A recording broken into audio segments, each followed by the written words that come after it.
عقیقہ کرنا. 7ویں دن بیٹی کا نام رکھا جائے اور سر مڈوایا جائے اور اس کا عقیقہ کیا جائے. عقیقہ کرنا سنت ہے. حدیث پاک میں آتا ہے کہ بچہ اپنے عقیقے میں گروی ہے. عقیقے کی اہمیت، بچہ یا بچی اپنے عقیقے میں گروی ہے. مطلب کیا کہ بچے کا جب تک عقیقہ نہ کیا جائے اس کو والدین کے حق میں شفاعت سے روک دیا جائے گا. یعنی بچہ اگر نابالغ بچہ بچی فوت ہو جائے تو نابالغ بچے جو ہیں وہ اپنے والدین کی شفاعت کریں گے.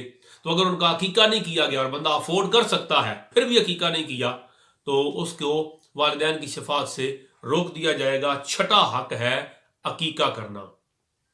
ضروری نہیں کہ بکرا بکری ہو، بلکہ جو افورڈ نہیں کر سکتا وہ عید قربان، عید الاضحیٰ پر بڑی قربانی کے اندر اگر ایک حصہ عقیقے کا ڈال دے تو اس سے بھی عقیقہ سنت کے مطابق ہو جائے گا.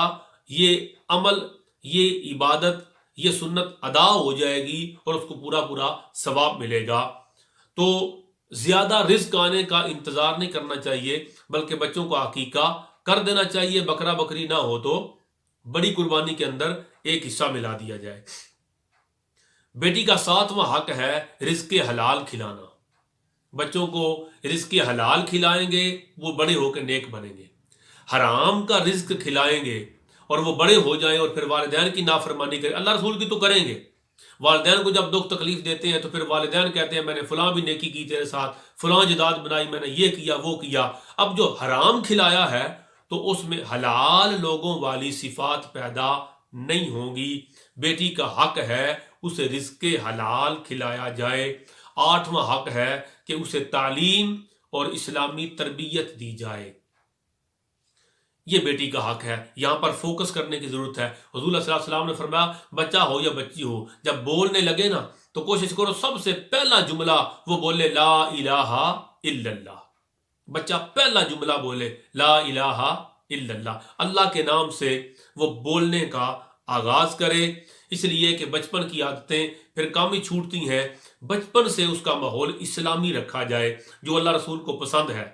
اسے فرض علوم سکھائے جائے، قرآن اور سنت سکھایا جائے، حلال حرام کی تمیز دی جائے.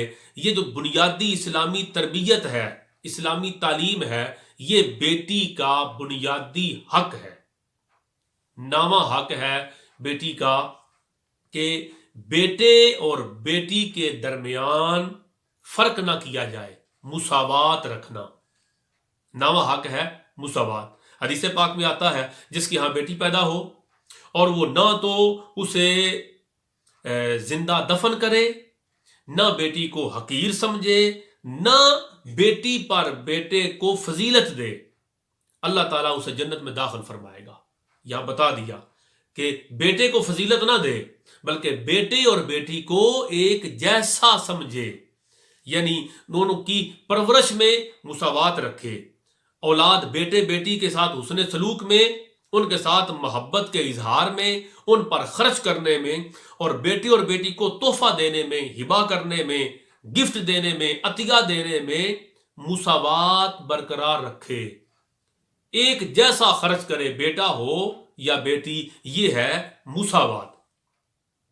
ایک صحابی ہیں حضرت نعمان بن بشیر، وہ کہتے ہیں کہ میرے والد صاحب نے مجھے تحفہ دے دیا. حضرت بشیر بیوی کہہ رہی تھی کہ میرا فلاں بیٹا ہے، تم اسے فلاں باغ دے دو. حضرت بشیر کہتے ہیں ٹھیک ہے میں نے دے دیا. وہ کہتی ہے نہیں، آقا علیہ الصلوۃ والسلام کو گواہ بناؤ کہ تم نے میرے فلاں بیٹے کو فلاں باغ گفٹ کر دیا ہے. کہتے ہیں ٹھیک ہے. حضرت بشیر آقا علیہ السلام کی خدمت میں حاضر ہوئے. عرض کی سرکار میری بیوی کہتی ہے کہ فلاں بیٹے کو گفٹ کرو فلاں باغ اور آپ کو گواہ بناؤ. تو سرکار آپ گواہی دیں. حضور صلی اللہ تعالی وسلم نے پہلی بات کیا پوچھی؟ فرمایا بشیر اس بیٹے کے علاوہ بھی تیری کوئی اولاد ہے دوسری بیویوں سے؟ عرض کیا یا رسول اللہ صلی اللہ تعالی علیہ وسلم میری اولاد ہے. دوسرا سوال آقا علیہ السلام نے پوچھا کیا ساری اولاد کو اسی طرح کا گفٹ دیا ہے؟ عرض کی نہیں سرکار، سب کو ایک جیسا گفٹ نہیں دیا، صرف اسی ایک کو دیا ہے. تیسری بات میرے آقا نے فرمائے پھر واپس چلے جاؤ، مجھے ظلم پر گواہ بناتے ہو.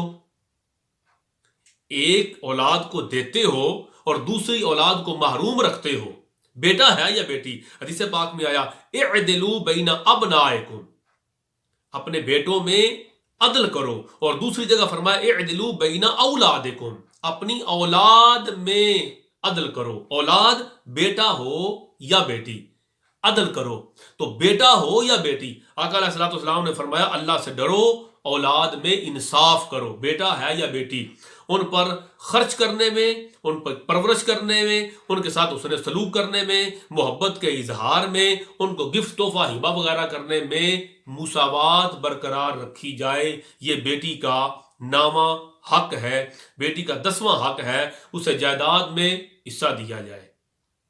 اللہ کے قرآن نے فرض کیا، اب بیٹیوں کا حق کھانا یہ ہمارا معمول بن گیا۔ ہم کہتے ہیں ہمارے گھر میں برکت نہیں، ہمارے علم عمل ایمان میں برکت نہیں، ہمیں اتفاق اور محبت کی دولت نصیب، جو بیٹیوں کا حق کھاتے ہیں، بیٹوں میں تقسیم کر دیتے ہیں، پھر ان کی عمر علم عمل ایمان میں برکت کہاں سے آئے گی؟ تو بیٹی کو جائیداد اور وراثت میں حصہ دینا یہ فرض ہے، بیٹی کا حق ہے، اور جو نہیں دیتے وہ ظلم کرتے ہیں، کل قیامت کے دن اللہ کی بارگاہ میں ان سے پوچھ ہوگی۔ 11واں حق ہے بیٹی کا، آداب زندگی اسے سکھائے جائے، اسے گھرداری سکھائی جائے۔ اس کی بڑی ڈیٹیل ہے، بچی کو اپنی ذات کے متعلق آداب سکھائے جائیں، خاندان فیملی کے ساتھ کیسے رہنا ہے اس کو گھرداری سکھائی جائے، معاشرے کے اندر کیسے زندگی گزارنی ہے بیٹی کو سکھایا جائے۔ یاد رکھیں ایک جملہ، جو لوگ اپنی بیٹی کی پرورش نہیں کرتے، اسے گھرداری نہیں سکھاتے، اسے گھر کے ساتھ خدمت کا جو اس کا تعلق ہے، گھر سنبھالنا ہے، جو اپنی بیٹی کو گھرداری نہیں سکھاتے، یاد رکھیں وہ اپنے داماد کو اور اپنے نواسوں اور نواسیوں کو ذلیل ہونے کے لیے اپنی بچی کو تیار کر رہے ہیں۔ جو بچی کو بیٹی کو گھرداری نہیں سکھا رہے، اس لیے کہ بیٹی نے جا کے حکمرانی نہیں کرنی، اپنی فیملی کو سنبھالنا ہے، تو اسے گھر کو سنبھالنا سکھانا چاہیے۔ یہ بیٹی کا حق ہے، بیٹی چاہے یا نہ چاہے، والدین کا حق بنتا ہے کہ بیٹی کو گھرداری سکھائی جائے۔